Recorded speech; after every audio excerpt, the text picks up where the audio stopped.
اسمع شلون جوائز الله سبحانه وتعالى يعطيك جوائز في هذا الشهر المبارك. أنفاسكم فيه تسبيح. هذا النفس الذي يخرج من الإنسان هو عبادة، تسبيح، ذكر.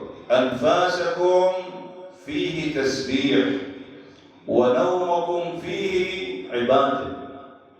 التفت، يعني بالأيام العادية هذا النوم ما له أي قيمة، مجرد راحة للبدن، يعني الإنسان ينام حتى شوية البدن يرتاح من التعب.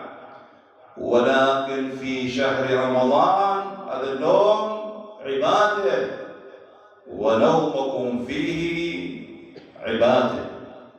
بعد وعملكم فيه مقبول. بس التفت، الإنسان بالأيام العادية ممكن الإنسان يقدم كثير من الأعمال، ولكن ممكن هاي الأعمال ترد، الله ما يتقبلها، ما يريدها.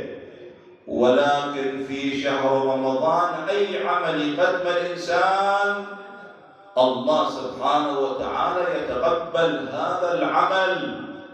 لذلك آبائي أخواني، خلينا نستغل شهر رمضان، خصوصا الشباب، نستغل هذا الشهر بالعبادة بالطاعة. اليوم أنت موجود، باكر ما موجود. هذا الشهر لما يجي شهر رمضان وأنت موجود، اشكر الله سبحانه وتعالى على هذه النعمة. عملكم فيه مقبول، ودعاءكم فيه مستجاب. لذلك خلينا نكثر من الدعاء في شهر رمضان، لأن الله أمرنا بالدعاء. وشنو بالمقابل؟ الله هو الإجابة. فلذلك خلينا نكثر من الدعاء. دعاءكم فيه مستجاب. شوف شباب اخواني، يعني شهر رمضان إله فد خصوصية، إله فد طعم خاص، إله مكانة عظيمة عند الله. لياليه أفضل الليالي الله، وأيامه أفضل الأيام، وساعاته أفضل الساعات. فلما يجي شهر رمضان خلينا نستغل هذا الشهر بالدعاء، بالاستغفار، بالعبادة. انت شوف اخوان، في شهر رمضان اعداء الانسانية يجيبون لك مجموعة من المسلسلات والافلام التافهة. ليش ما يجيبونها بالايام العادية؟ لا، يجيبون لك بشهر رمضان حتى يبعدونك عن حقيقة شهر رمضان، خصوصا الشباب.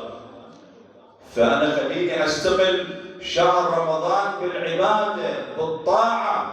ليالي أفضل الليالي، وأيامه أفضل الأيام. مع الأسف الشديد شوف البعض يجيب لك العذر في شهر رمضان، يقول لك والله أنا ما أقدر أصوم.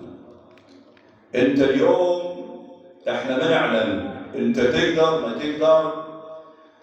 أنا أتعامل وياك بالظاهر، ولكن الباطن من يعلم به؟ الله سبحانه وتعالى. وما تقدموا لأنفسكم تجدوه عند الله. أنت الآن البعض يتخرب، يحاول يسافر، يقول لك في سبيل أكو حيلة شرعية. إحنا ما عندنا حيلة شرعية بالإسلام. البعض يقول لك أكو حيلة شرعية، لا ما عندنا.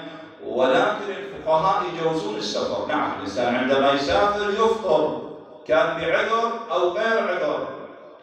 ولكن أنت تعرف يعني هذا اليوم الإمام الصادق عليه السلام يقول نعم، الإنسان ممكن أن يفطر في شهر رمضان، وممكن أن يقضي هذا اليوم، ولكن يقول لو صام الدهر كله ما يعوض عن يوم شهر رمضان. النبي يقول لو علمت أمتي ما في شهر رمضان من الخير لتمنوا السنة كلها شهر رمضان، فهذا شهر الله، جعلتم في ضيافة الله وجعلتم في كرامة الله. فادعوا الله بنيات صادقة وقلوب طاهرة أن يوفقكم لصيامه وتلاوة كتابه. شوف النعمة، بالأيام العادية أنت تقرأ القرآن، تختم القرآن، الله يحسب لك فد ختمة. لذلك قراءة القرآن فد منزلة عظيمة، ويحصل الإنسان على منازل ودرجات عالية من خلال قراءة كتاب الله. ولكن في شهر رمضان من تلا آية كأنه ختم القرآن في غيره من الشهور. الله بسم الله الرحمن الرحيم، هذه آية أنت ختمت القرآن. فلذلك خلي الإنسان يكثر من قراءة القرآن، قد يكثر من الأدعية. عندنا أدعية في شهر رمضان وارد عن أئمة أهل البيت عليهم السلام.